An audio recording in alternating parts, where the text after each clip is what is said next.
Hello friends, how are you? I hope you all are good. आज की जो हमारी क्लास है वो गाइज है हमारी साइकोलॉजी बेस्ड क्लास है, जिसमें हम काफ़ी important most important topic and favourite topic रहता है हमारा एचटेट एग्जाम का, चाहे किसी भी लेवल में पीआरटी, टीजीटी और पीजीटी, यहाँ से क्वेश्चन आता ही आता है। कई बार क्वेश्चन अब 3-4 साल से लगातार जो हमारा एचटेट है वो इसके जो ये थ्योरी हमारी एल्काइंड की, इससे क्वेश्चन पूछ रहा है कि कोई मेरी तरफ देख रहा है तो वो किस प्रकार का मिथक है, या किस प्रकार का जो एडोलसेंस है, जो किशोर अवस्था में है, बच्चे कैसे क्या कुछ सोचते हैं अपने बारे में और दूसरों के बारे में। तो जो हमारे डेविड एल्काइंड है, इन्होंने ये बताया है कि जो किशोर अवस्था, जो एडोलसेंस है, वो एक इमेच्योर्ड एज होती है, कि इसमें बच्चा है वो मैच्योर नहीं होता, लेकिन बातें ऐसे करता है जैसे कि वो काफ़ी ज़्यादा मैच्योर है।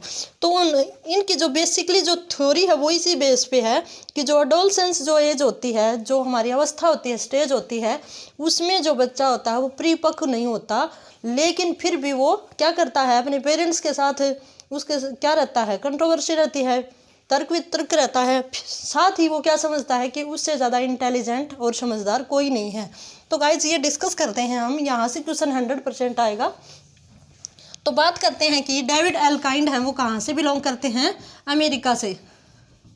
अमेरिका से बिलोंग करते हैं, अमेरिकन साइकोलॉजिस्ट हैं, काफ़ी बड़े साइकोलॉजिस्ट रहे हैं एडोलसेंस की एज के। इसके साथ साथ ही हम स्टैनले हाल भी देखते हैं, उन्होंने भी काफ़ी कुछ बताया है हमारी जो एज है उनके बारे में, जो एडोलसेंस एज है। लेकिन इन्होंने क्या कहा है कि जो एडोलसेंस एज होती है, जो कितने से कितने होती है, 13 से 18 या 19 वर्ष तक, ये जो हमारी एज होती है उसमें बच्चा परिपक्व नहीं बनता, उसमें जो उसका विकास होता है मेंटली वो पूरी तरह नहीं हो पाता, और वो क्या करता है, वो हमेशा खुद में ही रहना पसंद करता है, या फिर वो किसी को क्या सिखाएगा कि मैं तेरे से ज़्यादा जानता हूँ, या फिर उसके अंदर क्या आती है कि कोई मेरी तरफ देख रहा है तो वो क्या सोच रहा होगा। तो गाइज इसकी जो हमारी जो ये एज है, ये थ्योरी है हमारी, इसकी 3 स्टेजेस हैं जिनके बारे में एल्काइंड मोदे ने बताया है। तो फर्स्ट है हमारी जो फर्स्ट एज है वो कौन सी है हमारी? Ego centrism. ईगो सेंट्रिज्म होती है, जैसा कि नाम है कि आत्म केंद्रित होना। नाम से ही क्या शो हो रहा है कि यहाँ जो हमारा बच्चा होता है, जो हमारा एडोलसेंस होता है, जो किशोर होता है, वो क्या सोचता है कि इस एज में वो ये सोचता है कि मेरे से अच्छा, मेरे से बड़ा, मेरे से समझदार कोई भी नहीं है। तो वो इस एज में क्या करता है, वो अपने पेरेंट्स के साथ भी तर्क वितर्क करता है। ये जो एज होती है उसमें क्या होता है कि वो हमेशा अपने बारे में ही सोचता रहता है कि कोई क्या कहेगा मेरे बारे में, कोई क्या सोच रहा है मेरे बारे में। मीन्स क्या, उसको समाज और सोसाइटी से कोई लेना देना नहीं होता, और वो क्या करता है, खुद के बारे में ही सोचता है। तो ये एज है वो क्या होती है, खुद के ही बारे में सोचते रहना। सेल्फ सेंटर्ड एज होती है ये, खुद के बारे में सोचना और खुद को ही सबसे ज़्यादा क्या रखना, सुपीरियर रखना। अब जो हमारी सेकंड एज होती है वो क्या होती है? क्वेश्चन ऐसे ही आता है कि कौन सी एज ऐसी होती है एल्काइंड के अकॉर्डिंग जिसमें बच्चा खुद के बारे में ही सोचता रहता है? तो वो एज होगी हमारी इकोसेंट्रिज्म होगी, आत्म केंद्रित। ठीक है गाइज। दूसरी है हमारी इमेजिनरी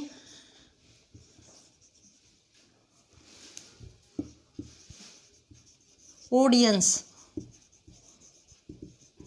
इमेजिनरी ऑडियंस, ये क्वेश्चन आया था गाइज हमारा जो 2019 का जो पेपर आया था, वहाँ पे ये क्वेश्चन आया था कि जब बच्चा ये सोच रहा है कि कोई उसके बारे में क्या सोच रहे हैं, कि लोग हैं वो उसके बारे में क्या सोच रहे हैं, तो ये कौन सी एज में आता है? तो ये आता है गाइज इमेजिनरी ऑडियंस, काल्पनिक ऑडियंस, काल्पनिक दर्शक।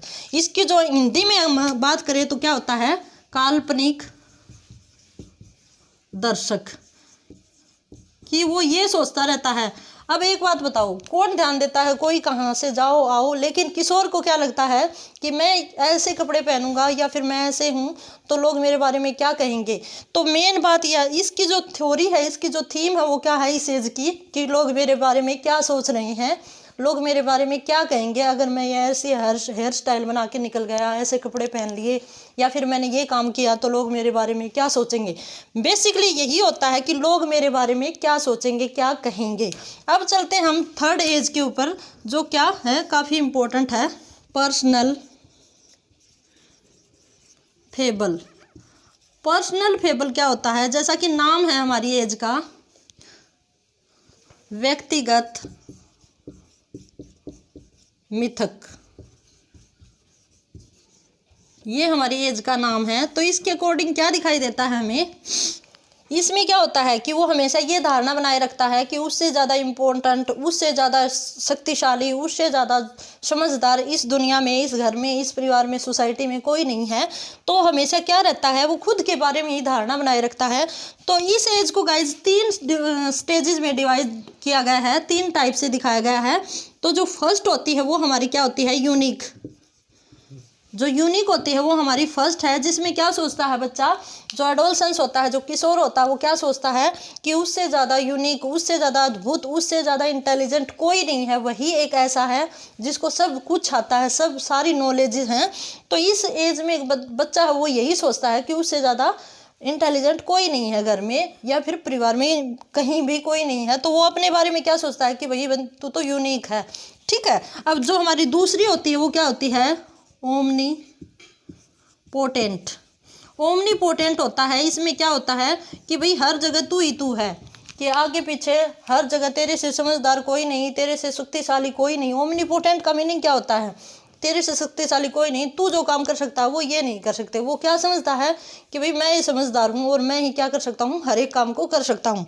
तो ओमनी पोटेंट का मीनिंग भी यही होता है गाइज, कि शक्तिशाली। अब जो हमारी तीसरी जो एज है इसकी, वो क्या है, इनवेलनरेबल।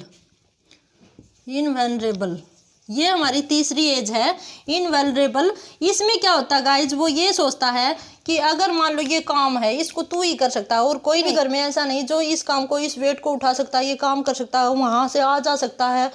तू ही हर जगह, तू ही क्या कर सकता है कि हर काम को तू ही कर सकता है और तेरे को कुछ नहीं हो सकता। जैसे यहाँ तो क्या करता है, वो अद्भुत है, यूनिक है, घर में, परिवार में, सोसाइटी में। यहाँ क्या करता है कि वो शक्तिशाली है, सबसे शक्तिशाली है घर में। और यहाँ क्या करता है कि वो कोई भी रिस्क उठा ले, लेकिन कोई उसका कुछ नहीं बिगाड़ सकता। कि ऐसे बोलते भी है ना, जैसे इस एज में हम भी डर के चलते हैं कि भाई समझ तो है ही नहीं और क्या पता सामने क्या कुछ बोल जाए। तो इस एज में क्या होता है कि वो ये सोचता है कि तेरे से शक्तिशाली कुछ नहीं है, और वो हर काम को कैसे करता है, रिस्क ले वो अपना काम करता है कि तेरा कोई कुछ नहीं बिगाड़ पाएगा। तो वो सामने भी बोलता है, जैसे टीचर के भी बोल देते हैं, आजकल के बच्चे तो ऐसे ही हैं। तो इस एज में क्या होता है कि वो रिस्क लेके काम करता है कि तेरे से ज़्यादा, तेरे से शक्तिशाली, तेरे से बड़ा कोई नहीं। वो क्या करता है, घर में भी इज्जत नहीं करता और बाहर भी नहीं करता। तो इस एज में उसके अंदर क्या आ जाती है कि तेरे से शक्तिशाली, तेरे से ज़्यादा रिस्की कोई नहीं है, ठीक है। तो इन्होंने 3 एजेस बताई हैं गाइज, और तीनों एजों में जो पर्सनल फीबल है, व्यक्तिगत मिथक है कि उससे ज़्यादा शक्तिशाली कोई नहीं, उससे ज़्यादा अद्भुत कोई नहीं, उससे ज़्यादा रिस्की कोई नहीं कि कोई इस काम को कर दे। तो ये तीनों एज आती है हमारी पर्सनल फेबल के अंदर। पर्सनल फेबल होता है जो व्यक्तिगत मिथक होता है, जो झूठ होता है, जिसको वो धारण किए रहता है। तो गाइज इसी के साथ जो हमारी एजेस हैं वो कंप्लीट हुई। अब इन्होंने एल्काइंड मोदे ने क्या दी हैं, इसकी करेक्टरिस्टिक्स दी हैं। इमैच्योर एडोलसेंस की क्या दी हैं, करेक्टरिस्टिक्स दी हैं। तो मैं थोड़ा रब कर देती हूँ, काफ़ी इंपॉर्टेंट है। यहाँ से लगातार 3-4 साल से क्वेश्चन पूछ रहा है एग्जामिनर।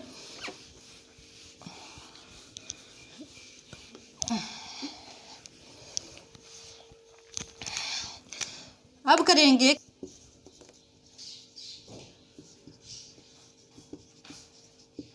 करेक्टरिस्टिक क्या होती हैं, इमैच्योर एडोलसेंस की करेक्टरिस्टिक्स क्या होती हैं। क्वेश्चन यहाँ से भी पूछ लेता है एग्जामिनर। तो इसकी जो करेक्टरिस्टिक्स हैं वो है 6। जो इसकी विशेषताएं हैं कितनी हैं, 6 हैं। तो पहली है वो हमारी क्या है, आइडियलिज्म। आइडियलिज्म क्या होती है, आदर्शवाद। हिंदी में अगर हम बात करें तो आदर्शवाद। इस एज का जो बच्चा होता है, इस एज का, वो क्या सिखाता है कि आपको ऐसे करना चाहिए, आपको ऐसे करना चाहिए। वो प्रवचन देता फिरता है कि भाई मैं तो ऐसे करता, ये आपने सही नहीं किया। वो अपने पेरेंट्स से भी ऐसे ही बोलता है कि भाई ऐसे करो, इसको ऐसे करो, वो इंटरफेयर करता रहता है। तो आदर्शवाद हमारा क्या होता है कि आपको ऐसा करना चाहिए, आपको ऐसा करना चाहिए, कमी समय निकालते रहना। अब हम चलते हैं जो हमारी दूसरी एज है, दूसरी एज है हमारी आर्गुमेंटेटिव।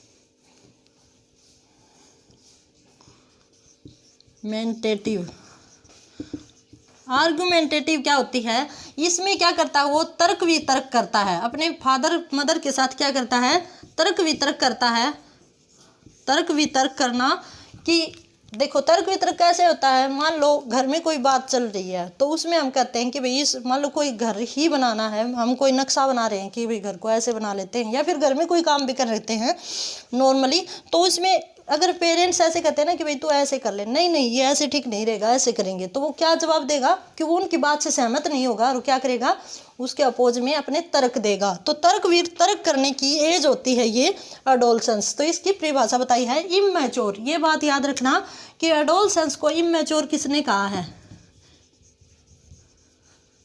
इमैच्योर किसने कहा है, तो हमारे एल्काइंड ने ही इनको इमैच्योर एडोलसेंस एज कहा है, जो हमारी किशोर अवस्था है उसको। अब हम चलते हैं तीसरा, इन डिसीजननेस। ठीक है, कहीं कहीं इन डिसिसिवनेस ऐसे भी लिखा हुआ नेस। ठीक है, तो ऐसे भी लिखा मिलेगा। इसमें क्या होता है कि वो अपने घमंड में आके अपनी पावर को दिखाते दिखाते क्या करता है, वो सही निर्णय नहीं ले पाता।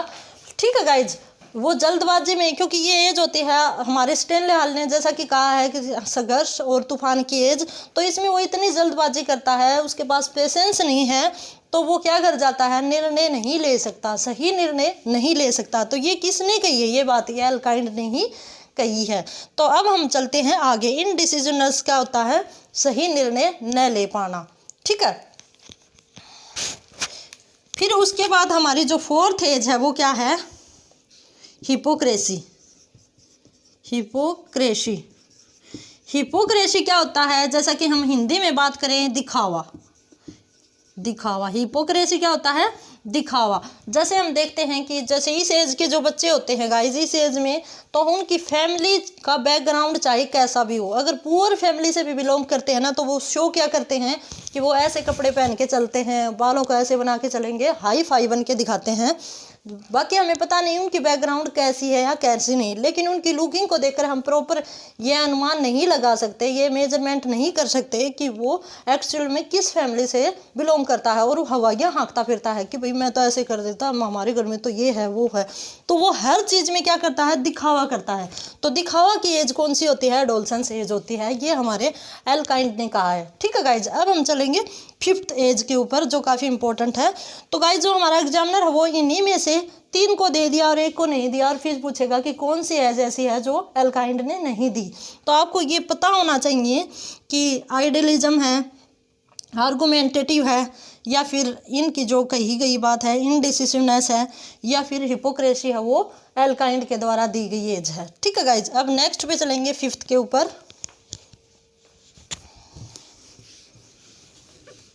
मैं रब कर देती हूँ थोड़ा सा, जो हमारी फिफ्थ एज है उसके ऊपर, और सिक्स्थ, 6 ही हैं, काफ़ी इम्पोर्टेंट है, तो आपको अच्छी तरह करके जाना है। ये यहाँ से क्वेश्चन 100% आएगा।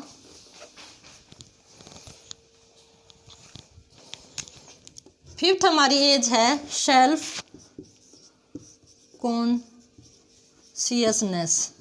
सेल्फ कॉन्शियसनेस है वो क्या है हमारी, सेल्फ कॉन्शियसनेस ये है कि वो लोगों के आगे कॉन्शियस रहने का क्या करता है, एक्टिव रहने का ढोंग करता है, दिखावा करता है, और क्या शो करता है कि भाई वो तो बड़ा ही चतुर है, बड़ा ही उसमें चलता है, हमेशा सोच समझ के करता है, जिसमें हम देखते क्या है कि वो उसमें इतनी ही पावर नहीं है कि वो प्रॉपर ढंग से अपने निर्णय भी ले सके, डिसीजन भी ले सके। तो ये होती है सेल्फ कॉन्शियसनेस की, कि खुद में ही क्या करना, रहना। ठीक है गाइज, एक किस्म से यही है हमारी सेल्फ सेंटर्ड। ठीक है, अब हमारी जो सिक्स्थ एज है इसकी, वो भी काफ़ी इम्पोर्टेंट है, जिसमें क्या है, स्पेशलनेस। ठीक है गाइज। स्पेशलनेस का यहाँ हम क्या मीनिंग ले कि वो खुद को ही क्या देता है, इम्पोर्टेंस देता है। किसी दूसरे बंदे के, अपने परिवार की, अपने पेरेंट्स के अलावा वो किसके अंदर ही रहता है, वो खुद को स्पेशल मानता है घर में, और खुद की ही क्या चाहता है कि भाई सब तेरे आगे पीछे घूमते रहें कि इसमें, और तेरे जो डिसीजन है वही मानने हो घर में, तू चाहे वैसे ही करे। तो वो अपने आप को क्या दिखाता है, स्पेशल दिखाता है। तो गाइज ये हमारी एज थी अल्काइंड महोदय की, जो काफ़ी इंपॉर्टेंट है। यहाँ मैंने काफ़ी अच्छे तरीके से आपको डिस्कस करके दिखाया है, जिसमें एक भी क्वेश्चन ऐसा नहीं है जो आपके समझ में नहीं आया हो, एक भी बात ऐसी नहीं रही है जो मैंने पहले पेपर से नहीं उठाई हो। उनमें ये इसी टाइप से पूछा गया है कि जो इमेजिनरी ऑडियंस होती है वो क्या होती है, पर्सनल फेबल है वो क्या होता है, यहाँ जो 6 की जो करेक्टरिस्टिक्स हैं वो कैसे डिस्कस करके जो एग्जामिनर है वो हमें हमारे सामने दिखाता है। तो वो एग्जाम्पल भी देता है हमारा एग्जामिनर कि अगर बंदा ये सोचता है, अगर बच्चा है वो ये सोचता है कि उससे बेटर कोई नहीं है, तो ये किस एज में आता है या किस करेक्टरिस्टिक्स में आता है। तो ये सारी बातें हमने डिस्कस की, और आई थिंक गाइज आपको काफ़ी अच्छी तरह से समझ भी आ गई होंगी और काफ़ी हेल्पफुल भी रहेंगे आपके एचटेट एग्जाम के लिए। यहाँ हम बात कर रहे हैं अल्काइंड की थ्योरी, जो जहाँ कहीं भी हमारी पेडागोजी आती है, सॉरी सीडी पे आती है, वहाँ पे काफ़ी ज़्यादा इंपॉर्टेंट टॉपिक है। आजकल जो क्रेज में है ये टॉपिक हम कहें तो। और इसी के साथ बेस्ट ऑफ लक है।